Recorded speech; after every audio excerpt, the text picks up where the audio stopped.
Bien, bueno, ya estamos de regreso en el curso y bueno, vamos a empezar ahora sí con la parte técnica, ¿no? Eh, que es la segunda parte del curso. Vamos a ver criterios de clasificación de la investigación, qué elementos son los que componen esta clasificación de la investigación, conceptos fundamentales de los criterios de clasificación de la investigación, ya como tal, clasificación de la investigación, o sea, conforme a qué parámetros o conforme a qué vamos nosotros a clasificar los tipos de investigación. Después, ya por último, vamos a ver como tal lo que es el diseño de la investigación. O sea, en este caso vamos a ir tema por tema eh, de lo que debemos nosotros definir en un diseño de la investigación. O sea, de tal manera que cuando nosotros llevemos a cabo o ejecutemos nuestra investigación, eh, pues de alguna manera sea todo planificado, ¿no? Y, y sobre todo que el objetivo final de la investigación que estemos persiguiendo esté realmente en función de la realidad.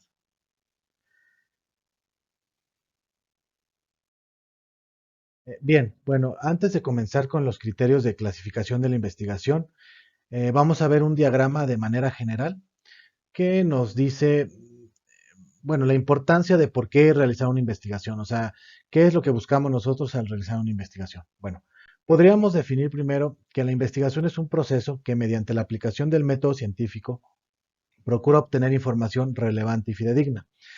¿Para qué queremos nosotros obtener información relevante y fidedigna?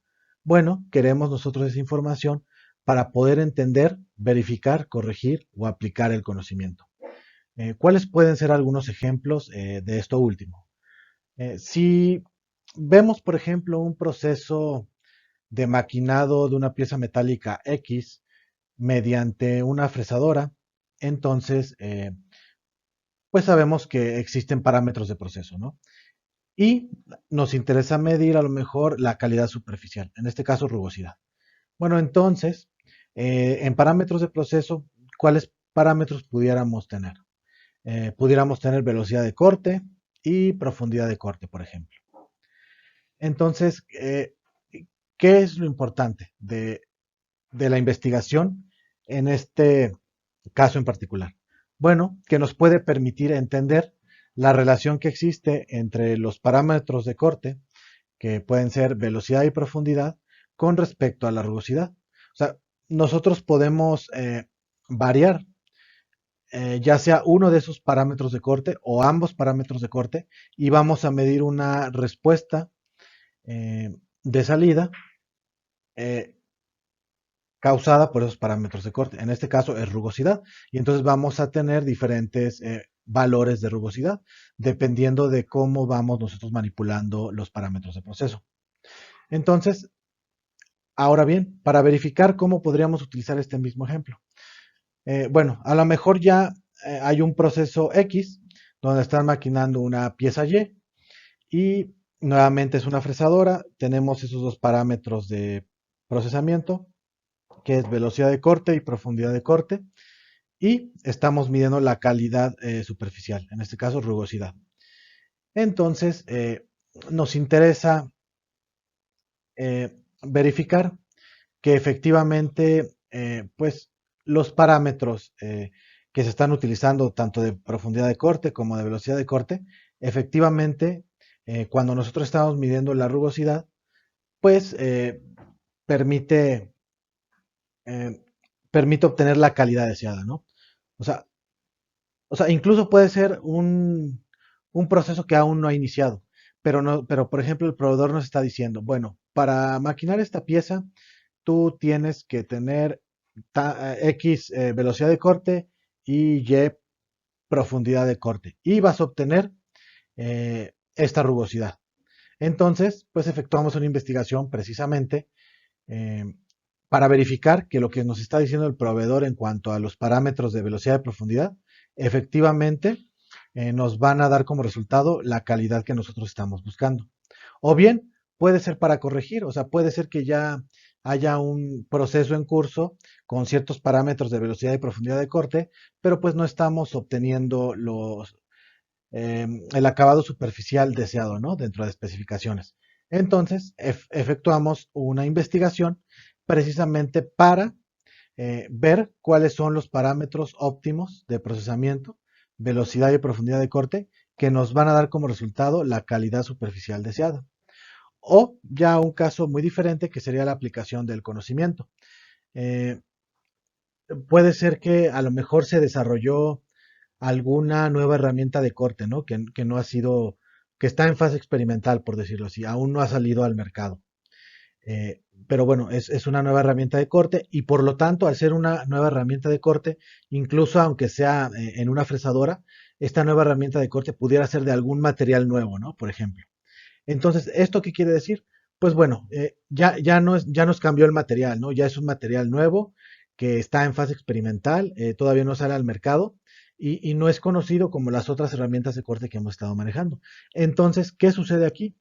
Pues ya se generó el conocimiento, o sea, se desarrolló esa nueva herramienta de corte con un nuevo material, pero todavía no hay suficiente información de cuáles deben ser los parámetros óptimos ya en un proceso de maquinado por fresado, específicamente con ese material y con esa geometría de herramental, ¿no? Entonces ahí nos sirve realizar una investigación precisamente para ver eh, cuáles serían los parámetros adecuados para ese nuevo herramental. Bien, ahora a todo esto, ¿qué es lo que nos va a permitir llevar a buen término? Pues nos va a llevar, nos va a permitir llegar a buen término que usemos la metodología de la investigación. O sea, hagamos, usemos pasos definidos para ejecutar esa investigación. Utilicemos preferentemente el método científico. Les digo preferentemente porque, bueno, estamos tratando el tema en este curso de metodología de la investigación. Ahorita no les quiero mencionar ningún término raro, pero bueno, les quiero decir que ya en la actualidad hay herramientas, pues si no completamente alternativas al método científico, sí pudieran ser complementadas o complementarias. Eh, por último, pues ya lo mencionamos, ¿no? Que la investigación es un proceso y por lo tanto debe tener objetivos precisos. ¿Por qué nos conviene que sean objetivos precisos? Porque al final de cuentas los objetivos van a tener influencia en la metodología que nosotros eh, decidamos utilizar para medir, por ejemplo, esa calidad superficial. Y a lo mejor no necesariamente nada más para la metodología, sino incluso las variables de procesamiento que nosotros vamos a elegir. Entonces, si no tenemos objetivos precisos, pues nuestra metodología puede ser no la adecuada. Y también las variables de procesamiento como velocidad de corte y profundidad de corte pudieran ser no las adecuadas para medir la calidad, bueno, para ver el efecto que tiene en la calidad superficial. Entonces, por eso deben ser objetivos precisos. Porque si no, o sea, de todas maneras vamos a llegar a resultados. Pero posiblemente esos resultados ni nos van a ayudar a entender, ni nos van a ayudar a verificar, ni nos van a ayudar a corregir, ni tampoco van a ayudar a que podamos aplicar el conocimiento. Entonces, por eso estos recuadros que están en verde son muy importantes. Ahora, al final, ¿qué es lo que obtenemos? Bueno, que vamos a poder establecer contacto con la realidad a fin de que la conozcamos mejor. ¿Por qué la realidad? Porque, bueno, en este ejemplo que yo les mencioné, pues estamos hablando de un proceso industrial, ¿no? Un proceso de corte. Pero ese proceso de corte está inmerso en la realidad, o sea, es parte de la misma realidad. Pudiéramos estar estudiando a lo mejor propiedades mecánicas, eléctricas, químicas, etcétera, de algún nuevo material o algún material modificado. Y al final de cuentas, pues este material está dentro de la realidad. Entonces, por eso eh, es muy correcto mencionar ahí, establecer contacto con la realidad, porque la realidad abarca no solo procesos industriales, no solo propiedades mecánicas, químicas, eléctricas, o sea, no solo fenómenos naturales, o sea, en realidad abarca cualquier suceso eh, que, nos, que nosotros, que sea susceptible de investigación o que nosotros tengamos interés en investigar. Y bueno, estos resultados es muy importante que sean que tengan reproducibilidad y que tengan repetibilidad. Eh, ¿Por qué? Bueno, voy primero rápidamente a definirles cuál es la diferencia entre repetibilidad y reproducibilidad. Bueno, el primer término de reproducibilidad eh, Si nos volvemos a ir a este mismo ejemplo de la medición de la calidad superficial, entonces podemos decir que nosotros necesitamos un rugosímetro para medir la rugosidad en la pieza. Bien, ahora eh, yo tomo el rugosímetro, tomo la pieza y hago la primera medición de rugosidad. Termino la medición de rugosidad y le paso la pieza y el rugosímetro a mi compañero de la izquierda. Y entonces mi compañero de la izquierda vuelve a hacer la medición de la rugosidad en la misma pieza con el mismo rugosímetro. Va a haber un error. En este caso, quiero decir que la reproducibilidad está más relacionada con el error entre, entre personas que están ejecutando esa medición. O sea, hay un error humano de por medio en la medición que yo hago y la medición que haga mi compañero de la izquierda, pues va a tener un resultado diferente al que yo haga, porque hay un error humano. Bueno, aparte de que hay un error de sistema o dispositivo, o sea, en este caso hay un error humano, porque no es la misma persona la que está haciendo la medición en la misma pieza. Entonces, ese sería para el caso de reproducibilidad. Y antes de continuar a repetibilidad, quisiera decirles, o sea, ¿por qué es importante en la investigación? Porque cuando yo hago una investigación, obtengo resultados, obtengo conclusiones, etcétera, pues definitivamente no la voy a tener guardada en el cajón. Lo que tengo que hacer de alguna manera es divulgar ese conocimiento. ¿Por qué? Porque como ya lo hemos visto desde el contexto histórico, o sea, la idea principal es que el conocimiento sirva para beneficio de la humanidad. Entonces, si yo generé conocimiento nuevo que puede ser de utilidad para beneficio de la humanidad, de nada sirve que yo lo tenga guardado en el cajón. Entonces, de alguna manera, lo primero que tengo que hacer antes de llevarlo a la aplicación, pues lo primero que tengo que hacer es divulgarlo. ¿Cómo lo voy a divulgar? Pues a través de publicar mi investigación en revistas científicas, en revistas técnicas, en foros especializados, eh, en videos, audios, etcétera. O sea, cualquier material, eh, cualquier medio por el cual yo pueda divulgar los resultados de esa investigación. Ahora, ¿por qué es importante entonces haber seguido todo el método de investigación, haber seguido bien el método científico, etcétera? ¿Por qué? Porque nos va a permitir que exista la reproducibilidad. O sea, ¿qué quiere decir esto ya en cuanto a ciencia nos referimos? Eh, pues que a lo mejor algún investigador o algún industrial al otro extremo del mundo está interesado en los resultados que yo publiqué o que yo obtuve como resultado de mi investigación. ¿Y qué es lo primero que va a hacer? Eh, bueno, puede ser que tome a fe ciega lo que yo reporté y lo utilice, ¿no? Pero bueno, digamos que lo correcto antes de llegar a la práctica o a la aplicación es que aquella persona al otro extremo del mundo que está interesado, pues va a revisar toda mi investigación y le va a ser fácil, porque como seguimos una metodología de investigación que tiene pasos definidos, usa el método científico, es un proceso y tiene objetivos precisos, o sea, a él le va a ser muy fácil repetir nuevamente toda la investigación que yo hice, pero ahora la va a repetir él.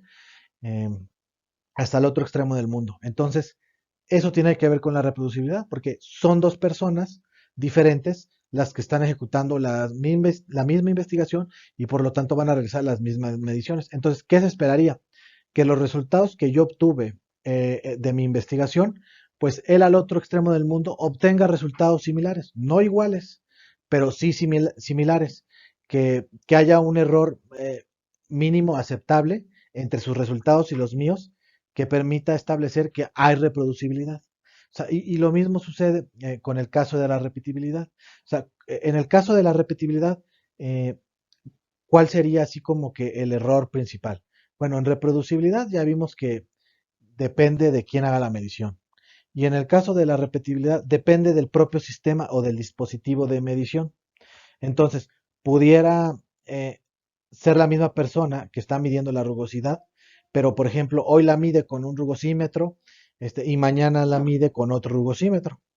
Entonces, ahí hay un error propio del sistema o del dispositivo de medición. Entonces, ese error es también, o sea, por eso es muy importante ejecutar conforme a la metodología de la investigación y conforme al método científico, de tal manera que el error de la repetibilidad y la reproducibilidad pueda reducirse al mínimo, de tal manera que cualquier persona o cualquier investigador en cualquier parte del mundo pueda repetir o reproducir nuestros resultados. Ahora, ¿de qué, ya si lo vemos de manera práctica, de qué dependería la repetibilidad? Bueno, por eso existe lo que es la calibración, ¿no?, de los instrumentos de medición.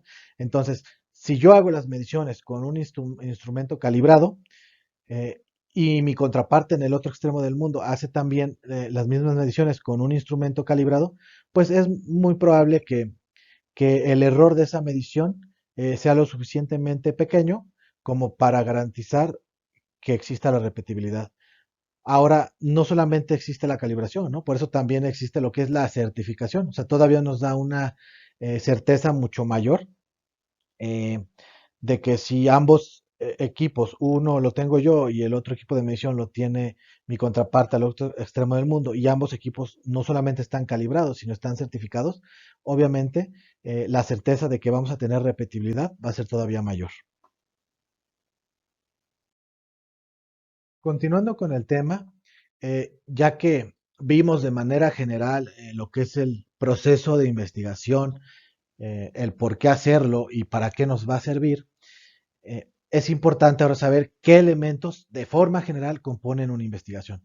Entonces, primero tendríamos el sujeto, que es quien desarrolla la actividad. O sea, en este caso puede ser el investigador, el operador, eh, un industrial, etcétera, ¿no? O sea, aquí se refiere a la persona que va a desarrollar la actividad de investigación. Después tenemos el objeto. Eh, Aquí a lo mejor está, bueno, se muestra así como con un contexto desde el punto de vista de la filosofía, ¿no? O sea, el objeto. Pero en este caso, ¿qué nos representa el objeto a nosotros? Bueno, nos puede representar, eh, como en el ejemplo anterior, pues nos puede representar la pieza maquinada, ¿no? Ese puede ser el objeto. O puede ser un fenómeno natural, ese puede ser el objeto. O pueden ser las propiedades mecánicas, químicas, eléctricas de un nuevo material, ¿no? Entonces, nuestro objeto sería un nuevo material y queremos saber sus propiedades mecánicas, etcétera. Eh, ¿Cuál sería el medio? Bueno, el medio dice que es lo que se requiere para llevar a cabo la actividad, es decir, el conjunto de métodos y técnicas adecuadas. Eh, Digo, aquí como tal, pues se refiere a la metodología de la investigación, ¿no? Pero yo creo que aquí no estaría de más considerar en el medio, cuando decimos lo que se requiere, pues también tener en mente que lo que se requiere, pues se refiere a lo mejor a los equipos de medición, a las herramientas, eh, a los equipos que necesitamos a lo mejor para hacer alguna caracterización, por ejemplo, un microscopio óptico, un microscopio electrónico de barrido, etcétera. Pues definitivamente todo eso cuesta, ¿no? Entonces, en los medios, pues definitivamente está la infraestructura requerida, están los materiales y todo eso tiene una implicación en pesos y centavos. Entonces es muy importante considerar eso. ¿Por qué? Porque a lo mejor nosotros tenemos una idea de investigación, pero a lo mejor no es factible, no porque no se pueda realizar con la tecnología que existe, ¿no? Sino a lo mejor no es factible porque no tenemos los recursos económicos para llevar a cabo eso o no tenemos la infraestructura necesaria para hacerlo. Entonces, si realmente nos obsesionamos con hacerlo y realmente pues va a tener el impacto que nosotros estamos buscando, esos resultados, pues tendremos que buscar la forma de conseguir esos medios, ¿no? Y por último, el elemento del fin. ¿Qué es lo que nos dice el fin? Bueno, lo que se persigue. O sea, los propósitos de la actividad de búsqueda que radica en la solución de una problemática detectada. Digo, no necesariamente tiene que ser resolver un problema, puede ser entender un fenómeno, puede ser entender una relación entre parámetros de procesamiento y, y medidas de calidad, ¿no? O mediciones de calidad, no sé. O sea, no necesariamente tiene que ser una problemática, pero de manera general se establece que lo que nosotros queremos hacer o lograr al ejecutar una investigación es resolver un problema. ¿Por qué? Porque desde el contexto histórico hemos visto que la investigación o la ciencia debe ser en beneficio de la humanidad. Y por lo tanto, pues en la humanidad estamos llenos de N cantidad de problemas, ¿no? Que necesitamos resolver para hacer nuestra vida mejor o para beneficiar a la humanidad en su conjunto. Entonces, pues definitivamente por eso es resolver una problemática, ¿no? Porque va a traer un beneficio a la humanidad.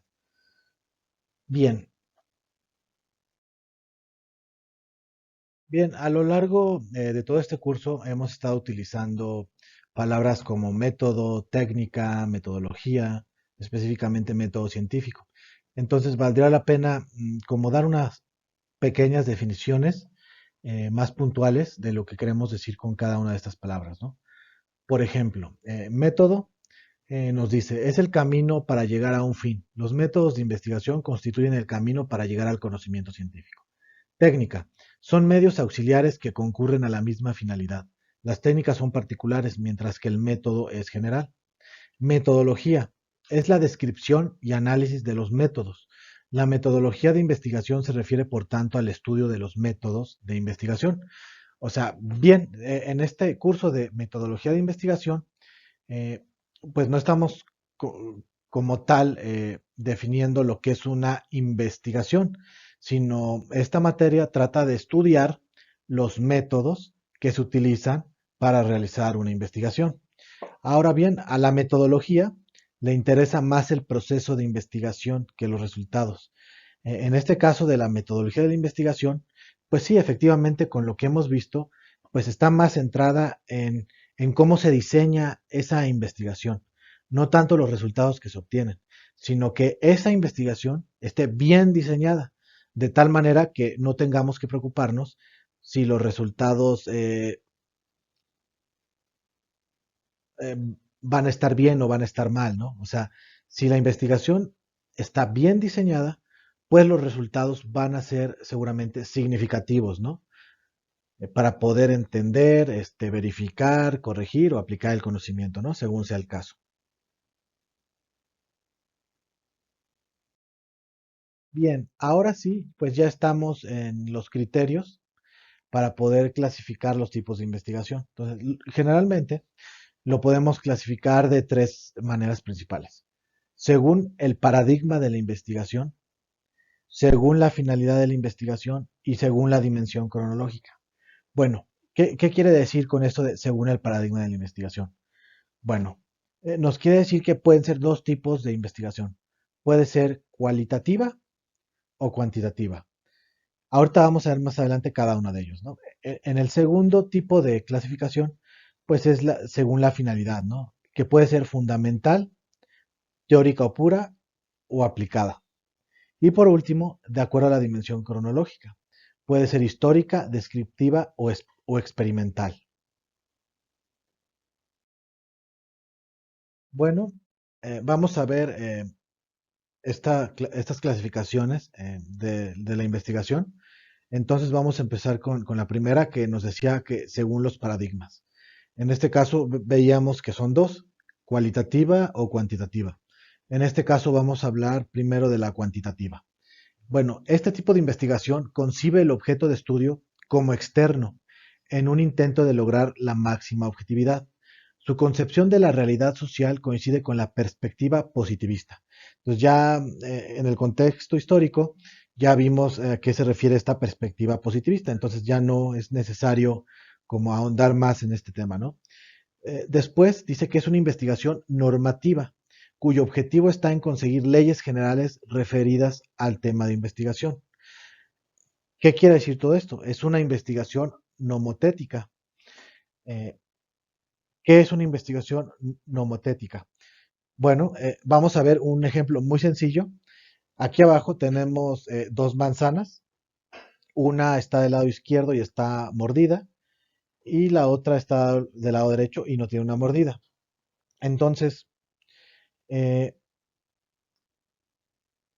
la investigación nomotética correspondería a la imagen de la derecha, donde nos interesa ver las características de una población específica, en este caso manzanas de este tipo, y ver cuáles son esas características que comparten en general toda esta población de manzanas.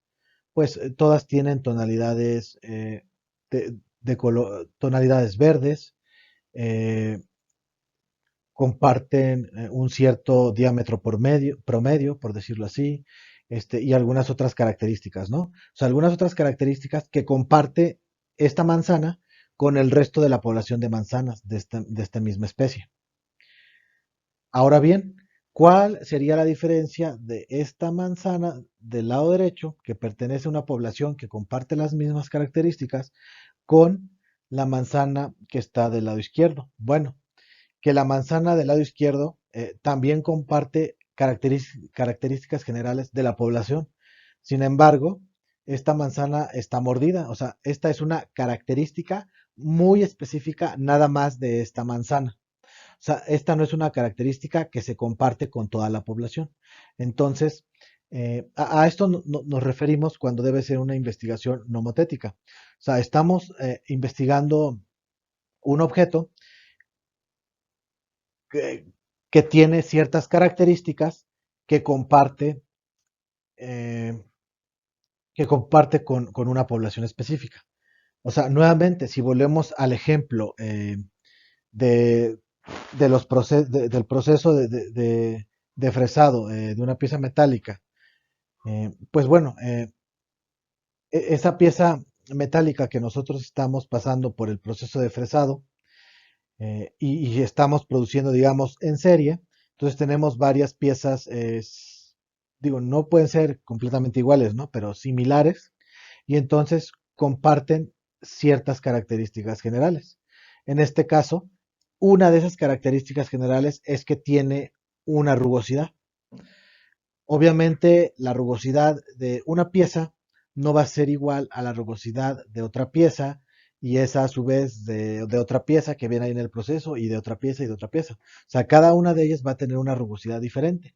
Sin embargo, eh, esa rugosidad se va a comportar dentro de un promedio de rugosidad.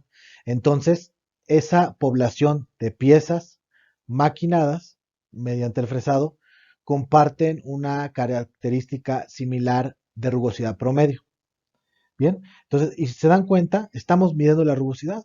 Entonces, viene siendo también una variable eh, que estamos midiendo de salida cuantitativa, ¿no? O sea, tiene un valor numérico específico en rugosidad. Continuando con la clasificación de la investigación según los paradigmas, en este caso cuantitativa, pues es aquella que utiliza predominantemente información de tipo cuantitativo directo. Ahorita vamos a ver un ejemplo hasta el final. En la recogida de datos se suelen aplicar test, pruebas objetivas y otros instrumentos de medida sistemática.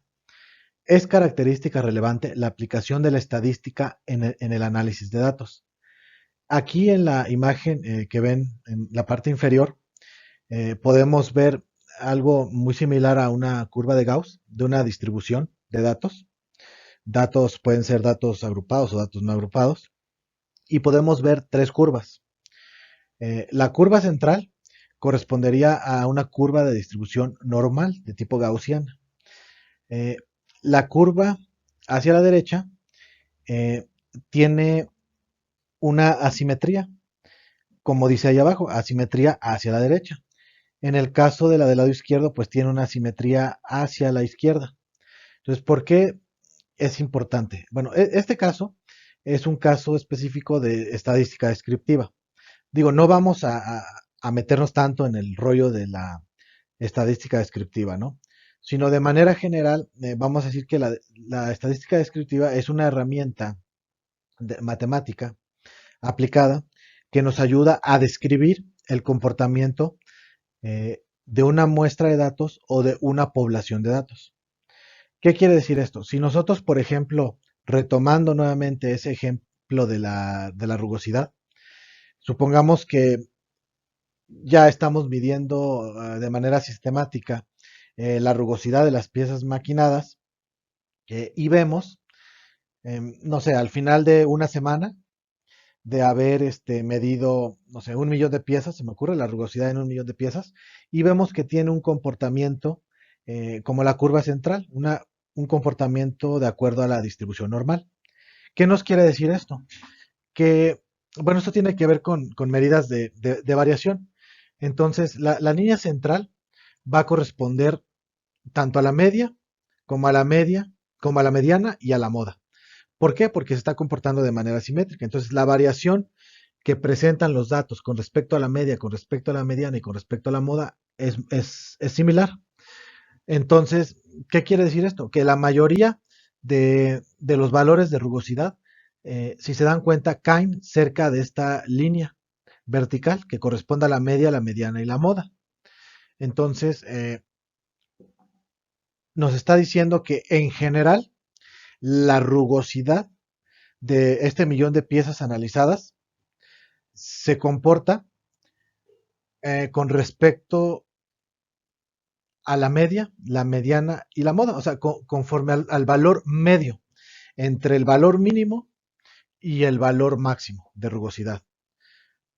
Aquí podríamos decir que tenemos un proceso, pues bueno, si este límite inferior es el límite de control inferior y este límite de control es el límite de control superior, pues podemos decir que nuestro proceso está muy bien controlado y está dentro de parámetros de calidad. Ahora bien, ¿qué pasa si nos vamos al caso del lado izquierdo? Supongamos eh, que en este eje, que es el eje X, tenemos los valores de rugosidad y toda esta curva representa pues la medición de 1 millón de veces que hemos, de 1 millón de piezas medidas, ¿no? Y que le medimos su rugosidad. Entonces, hacia el lado izquierdo nos representa el valor obtenido de alguna medición más pequeño, ¿no? En cuanto a rugosidad. Y del lado derecho nos representa el valor más alto que medimos en alguna pieza o a varias piezas, no necesariamente una, en cuanto a la rugosidad. Entonces, ¿qué nos quiere decir esta asimetría hacia la izquierda? Bueno, nos quiere decir que la mayoría de nuestras piezas maquinadas, el valor de rugosidad o sea, la mayoría se distribuye muy cerca del límite superior, o sea, muy cerca de la rugosidad máxima permitida en la pieza. ¿Esto qué nos empieza a dar indicio? Bueno, nos está describiendo cómo se están comportando los datos. Aquí, si se dan cuenta, solo está describiendo. Por eso se le conoce como estadística descriptiva.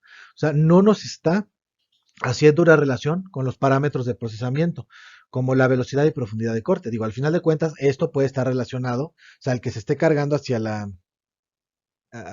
simetría hacia la izquierda o hacia la derecha, pues esto tiene que ver, si estamos hablando de rugosidad, pues tiene que ver con parámetros, por ejemplo, de velocidad y profundidad de corte. Pero bueno, aquí nada más nos está diciendo que la mayoría de las mediciones de rugosidad se están cargando hacia la derecha. Por lo tanto, tiene una simetría hacia la izquierda. Entonces, pues la rugosidad que estamos obteniendo está muy cerca de la rugosidad máxima, ¿no? ¿Qué quiere decir esto? Que nuestra rugosidad de nuestras piezas, pues sigue estando, digamos, dentro de los parámetros de calidad, si esos fueran nuestros límites de control de calidad. Sin embargo, corremos el riesgo que, no sé, si continuamos produciendo y se mantiene esta tendencia, pues es muy posible que llegue un momento donde estos valores de rugosidad pues sobrepasen al valor máximo de rugosidad permitida, ¿no? Y lo mismo pasaría en la curva de la derecha, ¿no? Se están cargando hacia el valor mínimo de rugosidad. Entonces, por eso es que, si se dan cuenta, este enfoque es cuantitativo, porque tenemos que trabajar con datos puntuales. En este caso, del ejemplo, pues son valores de rugosidad, o sea, eh, son valores ya sea enteros o fraccionales, pero tienen unidades de rugosidad, ¿no? Y entonces podemos describir cómo se están comportando esos datos. Entonces, definitivamente cuando estamos trabajando en investigaciones de tipo cuantitativo, según el paradigma, entonces es forzoso aplicar análisis de datos. Y en este caso, una herramienta es estadística descriptiva. Hay otras ya como para ver esa relación entre la variable que estamos midiendo y los parámetros de procesamiento, por ejemplo, o predictores o variables independientes, que ya sería la estadística inferencial. ¿Sí? Bueno, de manera general, podemos decir que la investigación, eh, de acuerdo al paradigma de tipo cuantitativa, pues sigue, digo, como todas, ¿no? Una estrategia metodológica, es cuantitativa, está vinculada eh, a- al enfoque positivista de la ciencia. O sea, ya vimos que el enfoque, en el contexto histórico, el enfoque positivista de la ciencia nos habla de que es a través de la percepción, entonces es a través de la medición. Entonces, si es a través de la medición, estamos midiendo valores concretos, por eso es cuantitativa. Y bueno, ¿qué es lo que nos sirve principalmente para poder llegar a resultados, conclusiones, etcétera?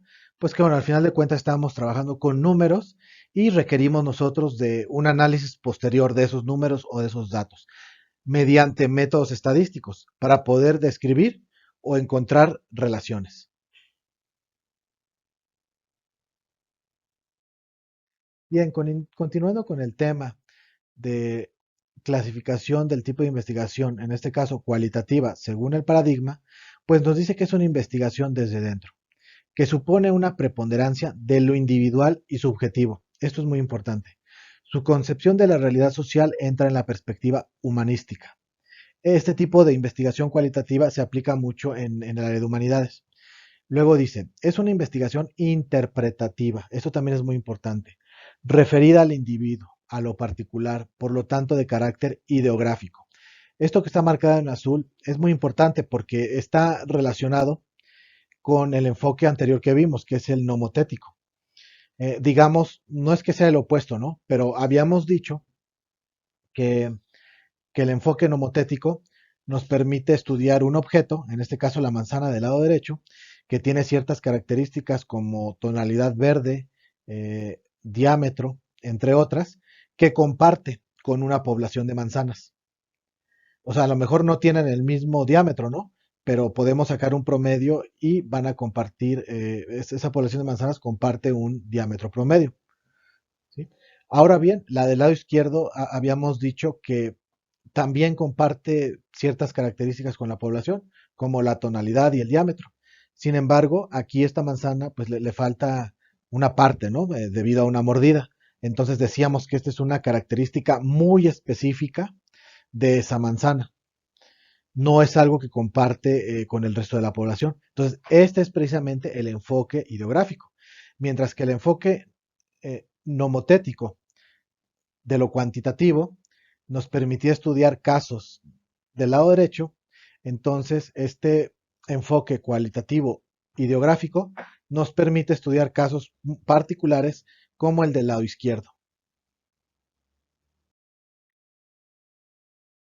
Aunque se ve un poco repetitivo el ejemplo de la manzana, sin embargo nos va a volver a servir aquí para ver algunas características de la investigación de tipo cualitativa, ¿no? Precisamente con el enfoque ideográfico que ya vimos en la diapositiva anterior. Entonces, es nuevamente una estrategia metodológica, en este caso es de tipo cualitativa y está vinculada al enfoque hermenéutico crítico. Ya habíamos visto en sesiones anteriores a qué nos referíamos con el enfoque o sí, con el enfoque hermenéutico. Entonces, debido a que tiene un enfoque hermenéutico crítico, entonces se sirve principalmente para poder obtener resultados y llegar a conclusiones de la información recolectada, recopilada o del conocimiento recopilado, recolectado de discursos, de percepciones, de vivencias o de experiencia, específicamente del objeto en estudio. En este caso son casos muy particulares, porque como ya lo dijimos, es una característica que no comparte con el resto de la población. Entonces, y aquí entonces vemos el por qué, la importancia, digo, no solamente en la parte cualitativa, ¿no? Sino también puede ser en la cuantitativa, pero ¿por qué vemos la importancia de hablar un poquito en el contexto histórico de la hermenéutica? ¿Por qué? Porque eh, del medio del que nosotros estamos obteniendo o recopilando la información, el conocimiento, como lo menciona aquí, discursos, percepciones, vivencias, experiencias. Bueno, el discurso puede ser oral, puede ser escrito. Este, eh, las vivencias, pues al final de cuentas son experiencias, son percepciones, ¿no?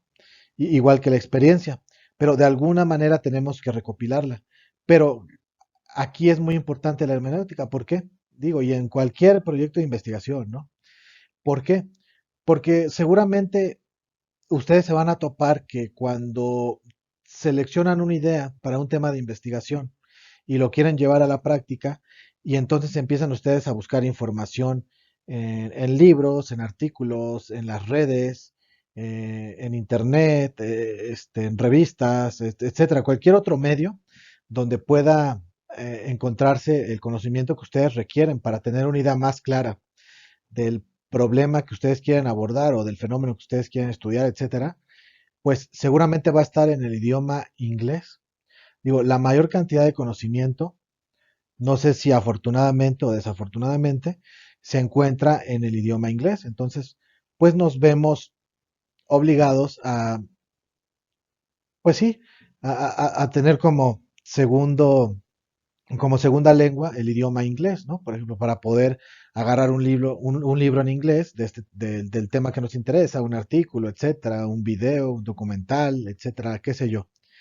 Pero aquí hay algo muy importante también. Podemos agarrar algún libro, algún artículo en español, pero eso es muy importante. Ese libro o ese artículo en español no necesariamente ese es su idioma original. O sea, posiblemente el libro está escrito en, en el, de origen en el idioma inglés y alguien, o sea, algún experto, algún erudito en ese mismo tema, hizo la traducción del, del idioma inglés al idioma español. Ahora, si nosotros leemos el libro en idioma español, o sea, es muy seguro que los conceptos que nos esté tratando de transmitir quien tradujo el libro original no necesariamente representa lo que el autor original trató de transmitirnos, ¿no? Los conceptos o las ideas. ¿Por qué? Porque quien hizo la traducción hace una interpretación del autor original.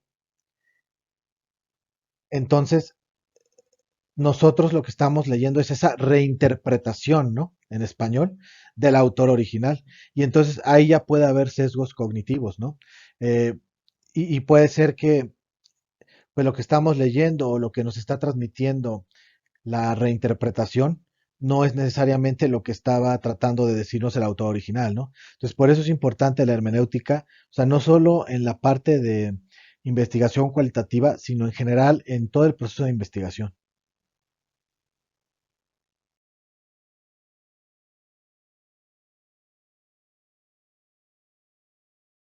Bien, para dar por concluido la clasificación del tipo de investigación según los paradigmas, lo que les quiero pedir es que ustedes en esta tabla me indiquen cada una de estas investigaciones. Por ejemplo, dice encuesta de intención de voto. ¿Qué tipo de investigación es? Según el paradigma. ¿Es cualitativa o cuantitativa? Hábitos de consumo, cualitativa o cuantitativa. Pruebas farmacológicas, cualitativa o cuantitativa. Y así sucesivamente. Entonces, les pido por favor que lo hagan. Y bueno, cualquier comentario pueden hacerlo llegar a través del chat. Gracias.